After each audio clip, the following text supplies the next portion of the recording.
कोकणामध्ये प्रामुख्याने भात शेती केली जाते आणि नारळाची तर सोबत तर आहेच. म्हणूनच कोकणामध्ये विविध खाद्यप्रकार हे तांदूळ आणि खोबरं वापरून तयार केले जातात. त्यातीलच ही अशी मऊ लुसलुशीत खांडवी साधारणपणे नागपंचमी, गौरी गणपती किंवा कुठल्याही सणावाराला श्रावणी सोमवारच्या संध्याकाळच्या उपवास सोडायला ही तांदळाची खांडवी आवर्जून तयार केली जाते. नमस्कार, मी प्रिया, तुमच्या सगळ्यांचं खूप खूप मनापासून स्वागत. सर्वप्रथम आपल्याला जेवढी खांडवी बनवायची आहे तेवढे तांदूळ थोडेसे असे धुवून हलकेसे वाळवून घ्यायचे आहेत. कुठलेही सुवासिक तांदूळ तुम्ही घेऊ शकता. मी इथे हा बासमती तांदूळ वापरलेला आहे. आंबेमोर, इंद्रायणी कुठलाही तांदूळ वापरला तरीही चालेल. साधारण 1 वाटी इतका तांदूळ स्वच्छ धुवून आणि वाळवून घेतलेला आहे आणि तो आता मिक्सर मध्ये आपल्याला फिरवून घ्यायचा आहे, म्हणजे याचा जाडसर रवा करायचा आहे. पण जर तुम्हाला ही सगळी खटाटोप नको असेल तर मग मात्र तुम्ही इडलीचा रवा असतो ना तो सुद्धा वापरला तरीही चालेल. आपला उपम्याचा रवा असतो ना तितकं हे असं मी बारीक मिक्सरला दळून घेतलेलं आहे. आता हे आपण काढून ठेवूया आणि यासाठी आपल्याला पाण्याचं प्रमाण किती घ्यायचं ते पाहणार आहोत. तर आपण बरोबर 2 वाट्या इतकं पाणी आणि बघा गूळ घेताना मात्र अगदी गच्च वाटी भरून किंवा सव्वा वाटी भरून तुम्ही गूळ घेऊ शकता, म्हणजे बरोबर मध्यम गोडीच्या अशा आपल्या ही खांडवी तयार होते. आता यामध्ये थोडीशी सुंठ पावडर घालू शकता किंवा मग हे असं ताजं आलं किसून घालायचं. साधारणपणे नागपंचमी किंवा श्रावणामध्ये बराचसा पाऊस असतो, त्यामुळे आलं हे आवर्जून घालाच. आता कोकणामध्ये बऱ्याच जणांच्या ही अशी परसामध्ये हळदीची पानंही असतातच आणि त्यातीलच काहीही मी 2-3 पानं चुरून यामध्ये घातलीत. याचा स्वाद खूप छान येतो. आता हे पाणी उकळण्यासाठी असंच आपण दुसऱ्या गॅसवर ठेवूया आणि या गॅसवरती साधारण 1 टेबलस्पून इतकं साजूक तूप घालायचं आणि छान असं आपल्याला हा तयार करून घेतलेला तांदळाचा रवा तांबूस रंग येईपर्यंत भाजून घ्यायचा आहे.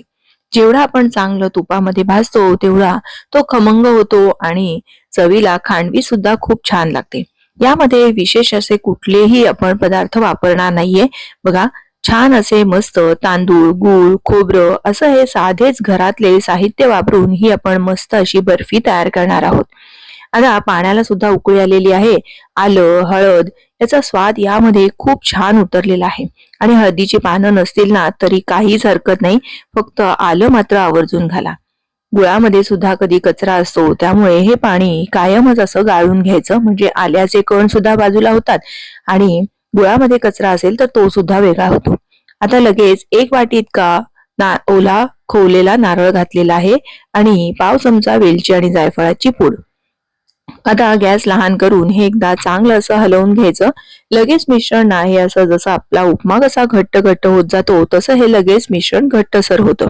आता झाकण ठेवायचं आणि 2 ते 3 मिनिटाची चांगली वाफ घ्यायची आहे. गॅस मात्र लहान ठेवायचा. आता बघा, याला छान असं सगळं पाणी आपलं हे शोषून घेतलेलं आहे आणि मस्त असं घट्टसर ही आपलं खांडवीचं मिश्रण तयार झालेलं आहे. इथे झाकण उघडल्यानंतर इतका छान खमंग सुवास दरवळला, कारण आपण यामध्ये हळदीची पानं घातली होती.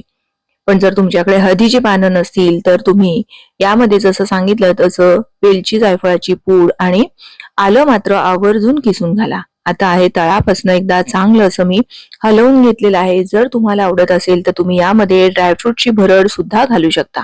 पण पारंपरिक पद्धतीमध्ये फक्त नारळाचा चव, गूळ, वेलची पावडर, तांदळाचा रवा आणि खोबरं वापरूनच ही खांडवी तयार केली जायची. म्हणून मी इथे अजिबात कसलाही वापर ड्रायफ्रुट्सचा वगैरे केला नाहीये. बघा, हे मिश्रण चांगलं असं घट्टसर झालेलं आहे. छान असा याचा एक गोळा तयार झालेला आहे. आता गॅस बंद करायचा आणि लगेच हे खांडवीचं मिश्रण तूप लावलेल्या खोलगट ताटामध्ये काढून घेऊ शकता. पण मी इथे आपण जेव्हा मिठाई आणतो ना त्या मिठाईचा हा डब्बा आहे आणि त्याचं झाकण मी इथे वापरलेलं आहे. तर जर तुम्ही असं खोलगट ताट वापरलं ना तरीही चालेल, फक्त त्याला थोडंसं तूप लावून घ्यायचं किंवा मग बटर पेपर तळाशी लावून घ्यायचं आहे, म्हणजे वड्यांना अगदी व्यवस्थित सुटून येतात.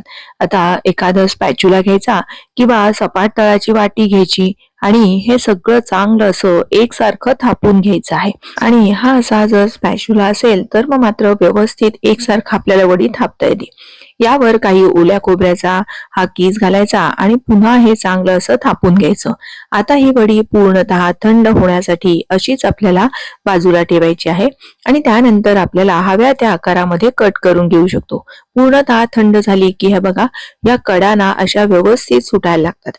अगदी आपण जरी ताटामध्ये थापली असेल ना तरी सुद्धा ती सुटून येते, इतक्या छान या वड्या तयार होतात। या पद्धतीने जर तुम्ही या वड्या अशा स्वीट बॉक्स मध्ये जरी तयार केल्या ना, तर जर कधी कोणाच्या घरी गौरी गणपतींच्या वेळी तुम्ही जाणार असाल किंवा कधी कोणाला भेट म्हणून द्यायची असेल, अशा वेळेस तुम्ही हा घरगुती पारंपरिक खाऊ बनवून नेऊ शकता आणि स्वीट बॉक्स मध्ये थापल्या असल्यामुळे या अशा वड्या कट करायच्या आणि हा स्वीट बॉक्सच तुम्ही त्यांना देऊ शकता। आणि जर घरच्यासाठी करणार असाल तर ताटात थापलीत ना तरीही चालेल। बघा काय मस्त वड्या सगळ्या अशा सुटून आलेल्या आहेत, अगदी एकसारख्या वड्या तयार झालेल्या आहेत।